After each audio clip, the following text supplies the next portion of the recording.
Falaram do Rio de Janeiro, a Polícia Civil vai investigar a denúncia de que o tráfico de drogas teria determinado que um condomínio de Madureira, na Zona Norte, pagasse um valor mensal de taxa de segurança.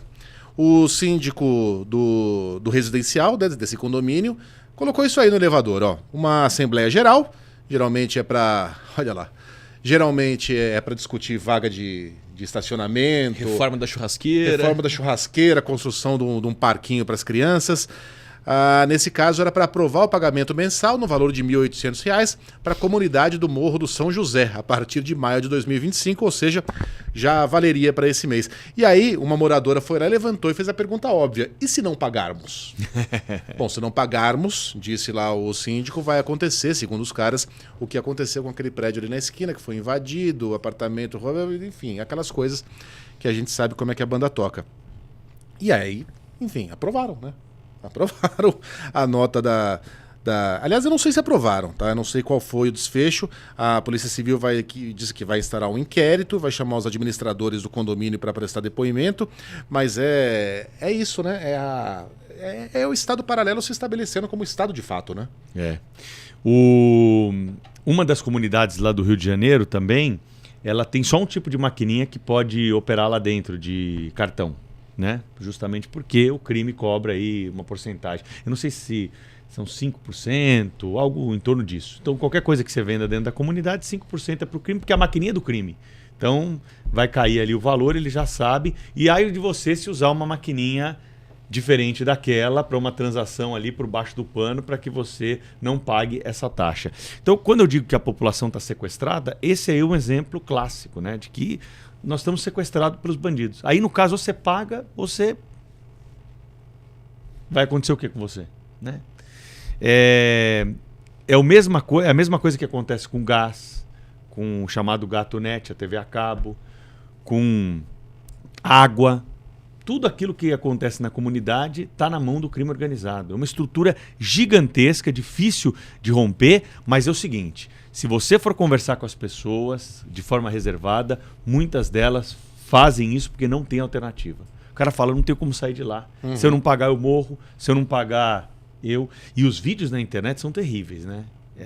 Do que acontece com gente que se mete a besta nessas regiões. Você falou do GatoNet, me lembrei, há poucas semanas falamos aqui, inclusive no Flow News, daquela cobrança que o crime organizado estava fazendo das operadoras de serviço de internet, banda larga ou de telefonia regional. Então, no primeiro momento, a gente tinha o serviço que era tudo clandestino, era pirateado, que nas comunidades eram vendidas. O negócio escalou tanto que ele chegou e falou: olha, você tem uma empresa pequena, qual que é a sua base de clientes? Você tem X mil clientes, você vai pagar metade para mim, metade para você. Então, assim, o serviço de 300 mega custava R$80 para o consumidor final, era 40 para o operador e 40 para o crime organizado. O Ceará estava vivendo isso há poucas semanas atrás. Então, assim, e quem não pagasse, o empresário que não pagasse, ele tinha a estrutura de fibra ótica danificada, ele tinha a viatura de serviço técnico queimado. Inclusive, a gente mostrou um caso de uma empresa pequena, uma operadora regional, que teve que encerrar as operações depois de mais de uma década porque não conseguiu se manter mais com essa queda de braço com o crime organizado. A que ponto a gente chegou, né? Agora, por que você... É uma questão mais difícil aqui, mais sociológica. Por que vocês acham que a gente é assim? Porque quando a gente pega os países ricos, há uma diferença claríssima, né? Na questão da segurança pública entre Europa Ocidental e Estados Unidos. Os Estados Unidos têm índices de violência muito maiores do que países com IDH idêntico.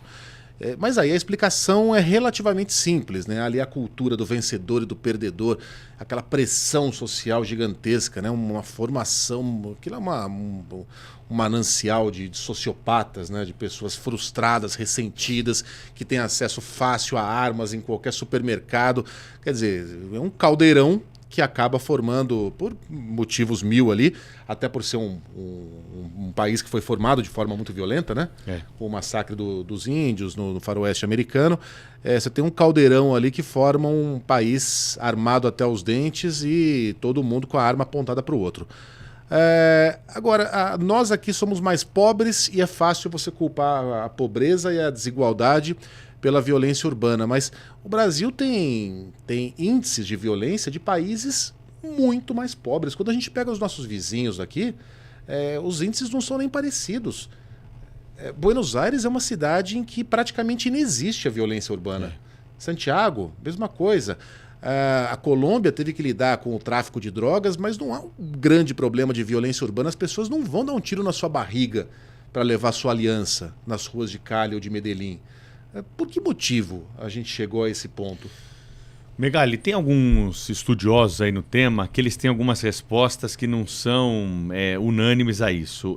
Tem um deles, que é o Perichiquida, que ele diz o seguinte: uma sociedade ela se torna mais civilizada à medida que ela pune o crime principal do maior bem que o ser humano tem, que é a vida, da forma mais rigorosa.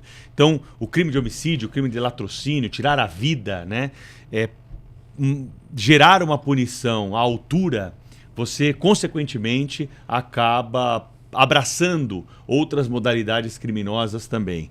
E o que se tem aqui no Brasil, como a gente falava no começo aqui do programa, não é uma punição adequada para essas pessoas. Por isso que mataram o Vitor Medrado lá na porta do Parque do Povo, né, por conta de um celular. Porque o bandido já tinha sido preso várias vezes e ele continuava roubando porque ele sabe que daqui a pouco ele está na rua de novo. Por isso que atiraram naquele jovem de 15 anos no Itaim Paulista. O celular caiu no chão. Uma cena de cortar o coração. O celular caiu no chão. Cenas parecidas, uma na Zona Leste, uma na Zona Oeste. 3 meses de diferença. Vitor Medrado no Parque do Povo, 13 de fevereiro. E esse jovem agora no fim de semana passado, no começo de maio. Eu não vejo outra saída para uma resposta dessa que você está perguntando que não seja a forma como o Brasil pune crimes graves, repito aqui. Eu acho também um outro ponto, a sociedade está indo para um caminho que tem normalizado muito essa questão da insegurança, né? No passado a gente ficava desesperado quando falava do medo de ser alvo de bandidos e tal. As pessoas hoje estão normalizando tanto que já estão meio que assim, se adaptando a uma realidade em que o crime comanda. Então a gente falava muito assim, o porquê do avanço do tráfico de drogas nos morros do Rio de Janeiro, por exemplo, tentando angariar jovens para o tráfico de drogas. Eles vinham e prometiam mundos e fundos. Olha, você quer aquele aparelho que ele tem? Esse aparelho aqui, ó, você pode conseguir, esse é o caminho.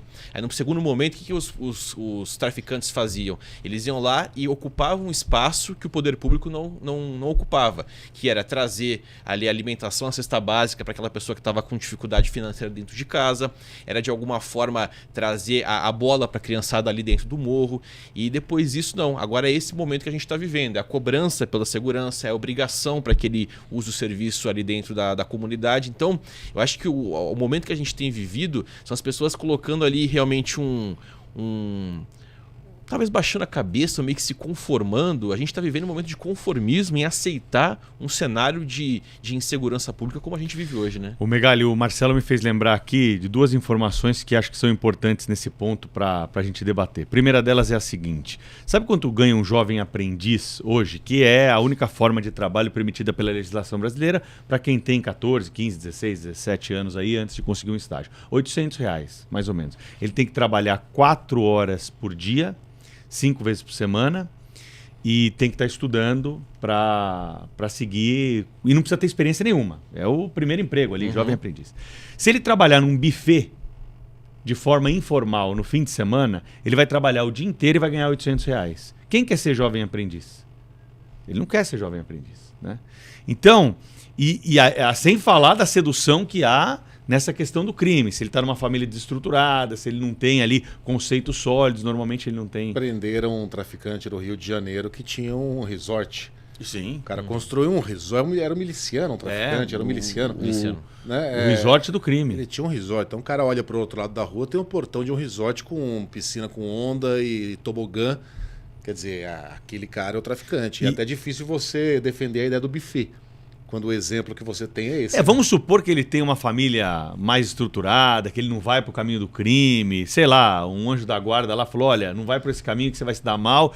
Ele vai para o buffet e não vai para o jovem aprendiz, né? Então essa é uma questão a ser enfrentada também, que não está diretamente ligada, mas ajuda a explicar o que você perguntou.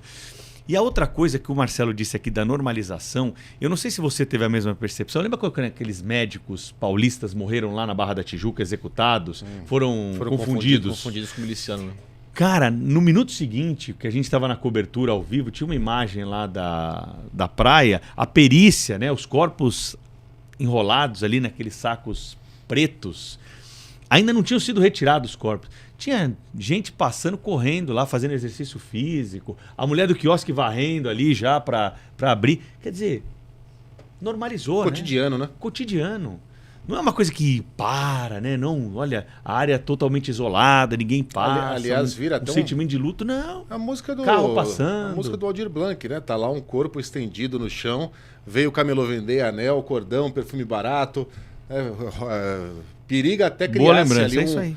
um comércio informal ao lado do cadáver, né? A gente evoluiu muito pouco nas últimas décadas.